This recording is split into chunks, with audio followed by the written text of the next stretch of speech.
Hi friends, നമ്മൾ ഇന്നിവിടെ പറയാൻ പോകുന്നത് വൈഫൈ പാസ്വേഡുകളെ കുറിച്ചാണ്.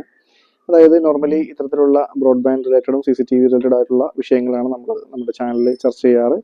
അപ്പോൾ ഈ വൈഫൈ കണക്ഷൻ്റെ പാസ്വേഡ്, അതായത് പാസ്വേഡിനെ കുറിച്ച് പറയാൻ കാരണം എന്ന് വെച്ചാൽ വളരെ ഞാനൊരു സർവീസ് പ്രൊവൈഡറിൻ്റെ പേര് ഞാൻ പറയുന്നില്ല, അവർ കൂടുതലും കോമൺ ആയിട്ട് ഡിഫോൾട്ട് യൂസർ നെയിമും പാസ്വേഡും, അതായത് ഡിഫോൾട്ടായിട്ട് വരുന്ന, അതായത് നമ്മളൊരു ബ്രോഡ്ബാൻഡ് കണക്ഷൻ എടുക്കുമ്പോൾ അതിൻ്റെ മോഡത്തിൻ്റെ പുറകിലുള്ളൊരു പാസ്വേഡ് ഉണ്ടാവും.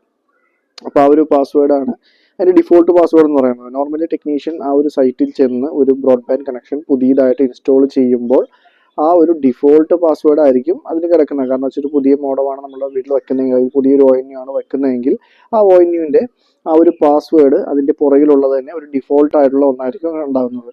അപ്പോൾ ഇതിൽ കുഴപ്പം എന്താണെന്ന് വെച്ചിട്ടുണ്ടെങ്കിൽ, ഇത് കോമൺ ആയിരിക്കാം. ചിലപ്പോൾ ഈ പറഞ്ഞ പോലെ 120 വരെയുള്ള പാസ്വേഡ് ആയിരിക്കാം, ഇല്ലെങ്കിൽ അതുപോലെ തന്നെ അതിൻ്റെ പുറകിലുള്ള ഏതെങ്കിലും ഇൻഡിവിജ്വൽ പാസ്വേഡും ആയിരിക്കാം. ഓരോ മോഡത്തിനും ഓരോ പാസ്വേഡ് ആയിരിക്കാം. പക്ഷേ ഇത് ഈസിലി ഹാക്ക് ചെയ്യപ്പെടാവുന്ന ഒന്നാണ്. അതായത് നമ്മുടെ ഈ വൈഫൈ പാസ്വേഡ് മറ്റുള്ളവർക്ക് ഈസിലി ഹാക്ക് ചെയ്യാൻ പറ്റിയ ഒന്നാണ് ഈ ഒരു ഡിഫോൾട്ട് പാസ്വേഡ് എന്ന് പറയുന്നത്. അപ്പോൾ നിങ്ങളൊരു ടെക്നീഷ്യൻ ആണെങ്കിൽ തീർച്ചയായിട്ടും ആ ഒരു ബ്രോഡ്ബാൻഡ് മോഡം നമ്മൾ ഇൻസ്റ്റാൾ ചെയ്യാൻ പോകുമ്പോൾ അതിൻ്റെ ഡിഫോൾട്ട് പാസ്വേഡ് ചേഞ്ച് ചെയ്ത് കസ്റ്റമർ പറയുന്ന ഒരു പാസ്വേഡ് നമ്മൾ അതിന് ചെയ്ത് കൊടുക്കുക. പാസ്വേഡ് ഇട്ട് ആ ഒരു പാസ്വേഡ് അവർക്ക് എഴുതി കൊടുക്കുക, കസ്റ്റമറിന് എഴുതി കൊടുക്കേണ്ടത് നിർബന്ധമായും ചെയ്യുക.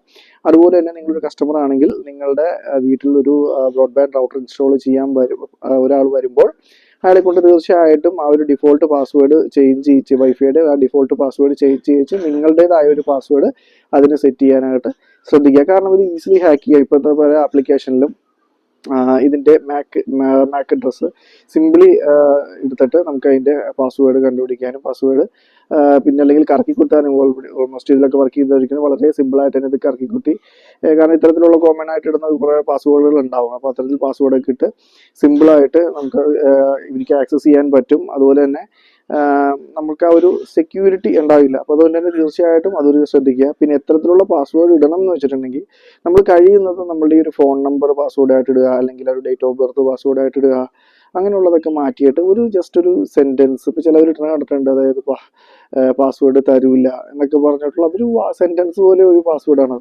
അപ്പോൾ അത്തരത്തിലുള്ള പാസ്വേഡ് വളരെ നല്ലതാണ്. കാരണം വെച്ചാൽ അത്തരത്തിലുള്ള പാസ്വേഡ് കുറവായിരിക്കും, ആർക്കും ഗസ് ചെയ്യാനും പറ്റത്തില്ല, ഇൻഡിവിജ്വൽ ആയിരിക്കും. അപ്പോൾ അങ്ങനെ ഇത്രയും നീട്ടമുള്ള പാസ്വേഡാണോ അത്രയും നല്ലത്. ഈ ഒരു സെൻറ്റൻസ് പോലത്തെ ഒരു പാസ്വേഡൊക്കെ വളരെ നല്ലതാണ്.